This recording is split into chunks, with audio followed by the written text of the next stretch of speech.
Hey guys, my name's Lindsay Music. I'm with JL Ranch Training. I was asked by Cassie with Complete Equestrian Company to do a short video tutorial on how to park a horse by the mounting block. This is a little bit, he is a 9-year-old. He is in for 60 days here at my place. He's on about a little after day 45. And so we are going back to some groundwork after he's been riding now for a little bit. And we're just going over groundwork sessions just to keep that in mind, as he's an extremely pushy horse. He's a very stubborn horse and strong-willed. And so we are going back to these so that he is fresh on those when he gets back to his owner. So we're going to go through a short video series on parking by the mounting block. He's never done this before. He has done some hind end yielding as well as front end yielding. And so he's fresh on that. However, doing it over his back like we're gonna do and teaching him to park by mounting block is something he has never done before. So I'm gonna work on it and teach you guys the first step, which is yielding the hindquarters. I wanna work with you on that because that's gonna be something that you're gonna need to know how to do when we get started. And this is one of the basic steps of parking by the mounting block. So I'm gonna show you guys what and how to do it, and that's give you something to work on for the day, and I will show you what's done.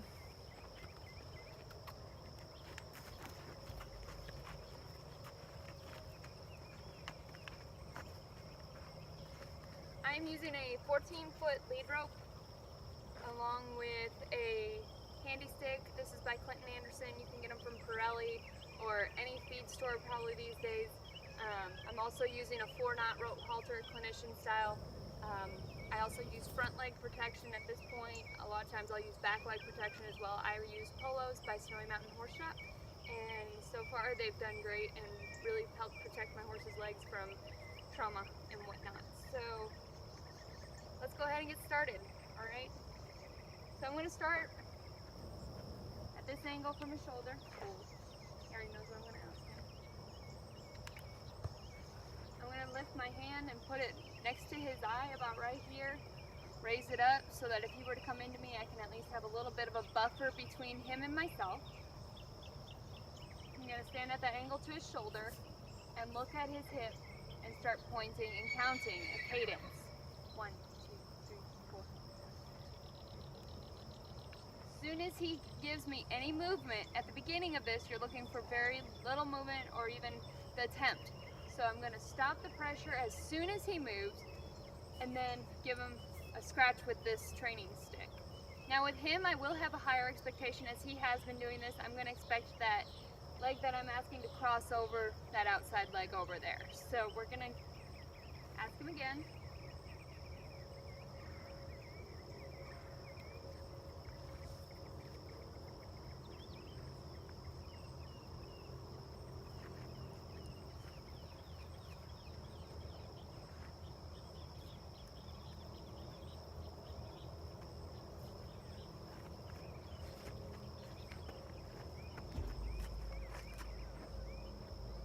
Now you'll notice that I held the pressure there until he stopped moving his front feet. So my goal here is not to have him move his front feet, it is to have him yield his back end. We'll get to the front end soon. But I want to be able to manipulate individual parts of his body and be able to move them with a look or a slight touch.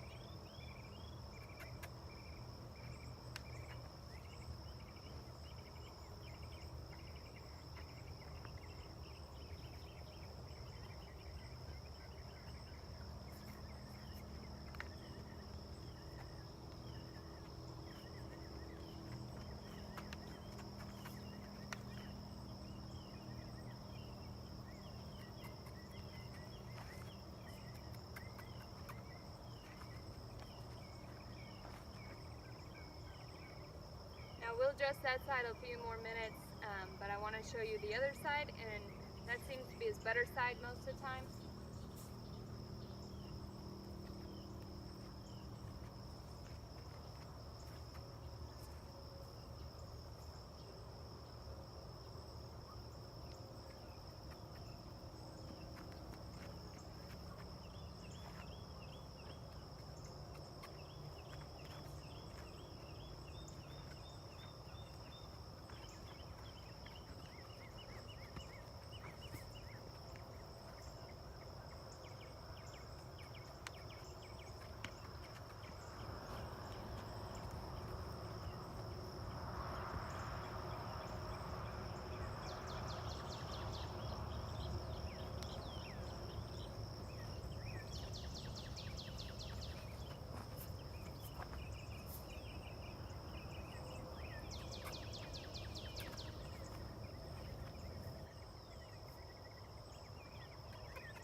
that he's figuring out that he doesn't get to stop until he stops moving his front feet.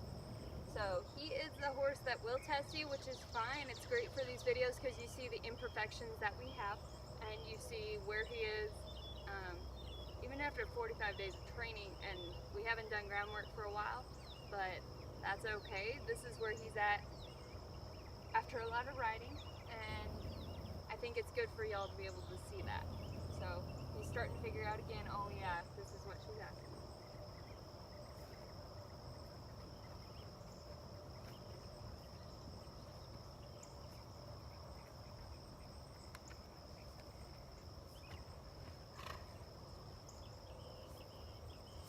So, what do you do if your horse does not move?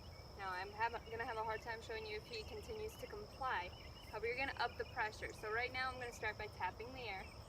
Then I'm going to tap the horse with this. And then I'll raise the intensity of the stick. It's going to smack him. Now, always be careful that you're not smacking in an area that's going to leave trauma to the horse, such as an eye and ear, especially the legs are sensitive areas.